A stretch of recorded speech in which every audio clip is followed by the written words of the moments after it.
les résistants, à l'honneur ce lundi 2 janvier 2023 dès 21h sur France 5 dans le documentaire La vie sauvage des monuments, sont ces animaux qui ont survécu à bien des bouleversements et ont trouvé refuge dans nos monuments. Alors, faut-il regarder ce programme qui leur fait la part belle? On vous dit tout.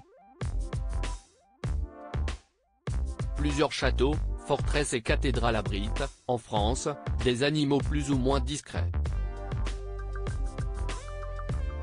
Ces monuments sont même parfois l'unique habitat de certaines espèces. Dès lors, comment concilier la préservation de la biodiversité et la rénovation du patrimoine bâti?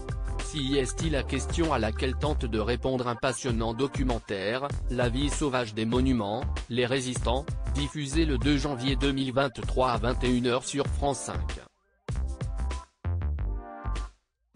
De drôles d'oiseaux parfois, les choses se font naturellement. Ainsi, après l'incendie de Notre-Dame de Paris en 2019, que Jean-Jacques Hano a reconstitué dans son film Notre-Dame brûle, le couple de faucons-cresserelles qui y nichait a trouvé refuge à 500 mètres de là, sur les toits de la Sainte-Chapelle. Plus loin, en Lorraine, des cigognes ont fait l'objet de toutes les attentions des ornithologues.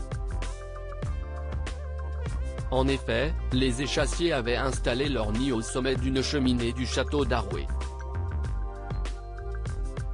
Si la propriétaire de la demeure se dit enchantée, car une superstition prétend que cela porte bonheur, elle n'est pas moins préoccupée car la construction pourrait être endommagée sous leur poids. Et quand on sait qu'un nid de cigogne peut peser jusqu'à 400 kg, on comprend son inquiétude.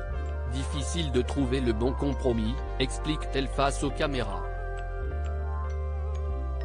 Le dernier refuge d'espèces menacées. La situation est plus délicate lorsque le monument est l'unique lieu de vie de certains animaux et que le moindre changement dans leur environnement peut s'avérer fatal. Si est le cas au château d'If, qui abrite un lézard de la famille des geckos, le philodactyle d'Europe. Ce minuscule reptile a trouvé refuge dans les anfractuosités de la forteresse. Problème, l'édifice décrépit nécessite de grands travaux de restauration qui impliquent de reboucher tous les interstices où il vit. L'enjeu est de taille car cette espèce protégée pourrait disparaître définitivement de France. Le cas est analogue dans les arènes de Nîmes-Mulhouse qui s'infiltrent partout menacent la stabilité de l'édifice.